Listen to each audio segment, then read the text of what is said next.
삼성전자가 세계 석학들이 한자리에 모이는 인공지능 행사를 개최하고 중국 조직 개편에도 나섰습니다. 또 최근 전기요금 특례제 폐지 발언으로 논란이 된 김종갑 한국전력 사장은 국회에서 자신의 발언에 대해 해명했습니다. 산업계의 주요 소식 오정인 기자와 알아보겠습니다. 자, 오 기자, 삼성전자 쪽 소식부터 짚어보죠. 이 AI 포럼이 개막을 했죠. 네, 삼성은 어제와 오늘 양일간 국내외 AI 석학들을 초청해서 최신 연구 동향을 공유하는 포럼을 진행합니다. 어제는 삼성 서울 서초사옥에서, 오늘은 삼성 서울 R&D 캠퍼스에서 행사가 이어집니다. 3년째 삼성 AI 포럼 연사로 참석한 요슈아 벤지오 캐나다 몬트리올대 교수를 비롯해서 조경현 미국 뉴욕대 교수 등이 참석했습니다. 또 오늘은 노아 스미스 미국 워싱턴대 교수와 아피나브 굽타 카네기 멜런대 교수 등이 연단에 섭니다.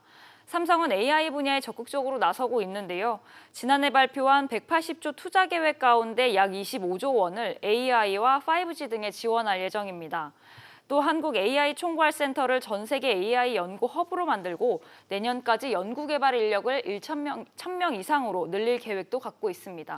네, 이런 가운데 삼성이 중국 조직 개편 수순을 밟게 됐다고요? 네, 그렇습니다. 삼성은 어제 중국 내 모바일 부분 직원들을 대상으로 조직 개편과 유통 채널 재정비 등에 대한 설명회를 개최했습니다.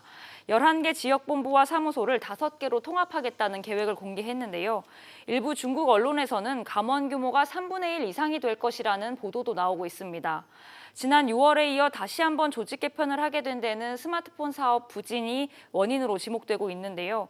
지난 2013년만 해도 삼성의 중국 스마트폰 시장 점유율은 20%에 달했는데 중국 저가폰 공세에 현재는 1% 밑으로 떨어진 상태입니다. 네, 전기료 관련 소식으로 좀 넘어가 보죠. 김종갑 한전 사장이 논란을 빚었던 전기료 특례 할인 폐지와 관련해서 국회에서 다시 입을 열었다고요. 그렇습니다. 김종갑 사장은 최근 주무부처인 산업통상자원부와 전기요금 갈등설이 불거진 데 대해서 입장을 밝혔습니다. 김 사장은 어제 국회 산업통상자원 중소벤처기업위원회 전체 회의에서 각종 전기요금의 한시적으로 특례 할인을 폐지하는 방안에 대해 한전이 일방적으로 협의할 수 있는 것이 아니라고 선을 그었습니다. 또 전기요금과 관련해 국민과 기업 등 모든 이해관계자들이 예측 가능한 구도로 개선해보자는 취지였다고 해명했는데요. 이어서 전기요금 특례제 폐지에 대해 원래 일몰 기간을 주고 그 기간이 끝나면 일몰시키도록 돼 있는 제도라며 재차 해명했습니다. 네, 기존의 입장을 뒤집었다고 볼 수 있는데 산업부와 한전의 갈등설이 나온 이유는 뭔가요?